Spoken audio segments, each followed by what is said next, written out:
आणि निश्चितपणे आता आठवणींच्या व्यतिरिक्त आपल्याजवळ मला असं वाटतं की त्यांच्या स्मृतीच राहणार आहेत. पण अशा या सगळ्या जो काही विचारांचं काहूर आहे, वेगवेगळ्या आठवणी आहेत, यावर जर आपण बोलत राहिलो तर कदाचित आपल्यापैकी प्रत्येक जण दिवसभर बोलू शकेल.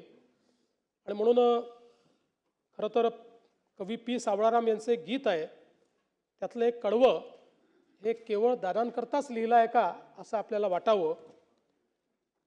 जनसेवेचे बांधून कंकण, त्रिभुवन सारे घेईन जिंकून, अपूर्व आपुले दृढसिंहासन, नित भिजतो मानवतेला, जो आवडतो सर्वांना तोची आवडे देवाला. मला असं वाटतं की हे कदाचित दादांकरताच लिहिलं आहे असं आपल्या सर्वांना जाणवावं. मी दादांच्या पावन स्मृतींना या ठिकाणी विनम्र अभिवादन करतो. त्यांच्या आत्म्यास चिरशांती लाभो अशी प्रार्थना करतो. आणि जी काही त्यांचे कुटुंबीय आहेत, या कुटुंबियांना या ठिकाणी